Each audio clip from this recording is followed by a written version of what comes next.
কোথায় কোথায় ব্যয় হবে সেটা কিন্তু বাজেটে সুস্পষ্টভাবে লেখা আছে, কিন্তু কোথা থেকে আয় হবে সেই খাতগুলো কি, কর আরোপের মাধ্যমে কোথা কোথা থেকে সরকার আয় আশা করছে, কিংবা আমাদের আসলে রাজস্বর গতি প্রকৃতিটা কীরকম হবে সেটা কিন্তু সেই স্বচ্ছতাটা আমরা দেখিনি, কিংবা সেটা ট্রান্সপারেন্টলি আমাদেরকে বলা হয়নি। বাজেটটা আমরা দেখেছি, বেশ বড় একটা বাজেট, এবং সেখানে যে রাজস্ব লক্ষ্যমাত্রা প্রায় 6,04,000 কোটি টাকা। আয় যদি না হয়, ব্যয় আসলে কোথা থেকে করবে সরকার? আমরা যদি একটু পিছনের দিকে তাকাই, এই যে চলতি অর্থ বছরে যে রাজস্ব আদায় পরিস্থিতি দেখে মনে হচ্ছে সেখানে 1 লাখ কোটি টাকার মতো একটা ঘাটতি হবে। তার মানে আগামী অর্থ বছরের যে টার্গেট সেটা যদি অ্যাচিভ করতে চায়, এনবিআরকে কিন্তু 51% গ্রোথ করতে হবে, মানে 51% প্রবৃদ্ধি করতে হবে, বেশি রাজস্ব আদায় করতে হবে, যেটা বাংলাদেশের ইতিহাসে কখনোই হয় নাই। এবং আমাদের যে অর্থনীতি, আপনি জানেন যে নানামুখী চ্যালেঞ্জের মুখোমুখি, সেখানে আসলে এই রেভিনিউটা কোথা থেকে আসবে, এবং রেভিনিউ টার্গেট যেটা করা হয় সেটা যদি না আসে, সরকারের কিন্তু ঋণ নির্ভরতাটা বেড়ে যায়।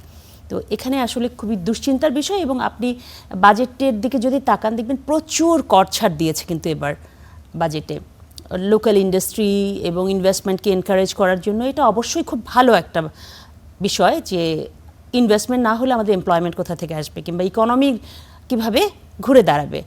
কিন্তু এখানে আসলে রাজস্ব কোথা থেকে আসবে সেটার কিন্তু সুনির্দিষ্ট কোনো দিক নির্দেশনা আমরা পাই না। আমরা প্রতিবারই আসলে এক্সপেক্ট করি, যেমন অনেক আগে এক সময় ক্যাবিনেটের জন্য একটা সামারি তৈরি করা হতো যে এই যে ট্যাক্সের বিভিন্ন ট্যাক্স ছাড় এবং ট্যাক্স আরোপ, সেটার ফলে কত টাকা রাজস্ব আসবে এবং কত টাকা রাজস্ব ক্ষতি হবে। এবার সেরকম কিছু আসলে তৈরি করা হয়নি কিংবা দেখিনি। সরকার যদি একটু ট্রান্সপারেন্ট কিংবা স্বচ্ছতার মাধ্যমে এই জিনিসটা করতো, যে কোথায় কোথায় ব্যয় হবে সেটা কিন্তু বাজেটে সুস্পষ্টভাবে লেখা আছে, কিন্তু কোথা থেকে আয় হবে সেই খাতগুলো কি, কর আরোপের মাধ্যমে কোথা কোথা থেকে সরকার আয় আশা করছে, কিংবা আমাদের আসলে রাজস্বর গতি প্রকৃতিটা কীরকম হবে সেটা কিন্তু সেই স্বচ্ছতাটা আমরা দেখিনি, কিংবা সেটা ট্রান্সপারেন্টলি আমাদেরকে বলা হয়নি।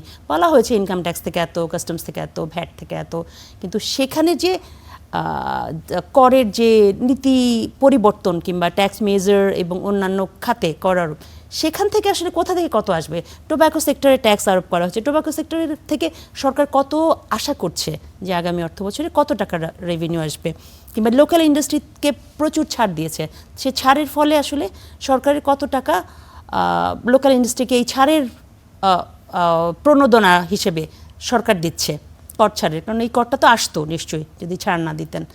তো এটা আসলে আমরা ওরকম ক্লিয়ারলি দেখি না। যেহেতু দেখি না, সেক্ষেত্রে একটা অনিশ্চয়তা কাজ করে যে এই বাজেটটা আসলে বাস্তবায়নটা হবে কীভাবে, যদি কোথা থেকে আয় নিয়ে সরকার এই বাজেটটা বাস্তবায়ন করবে।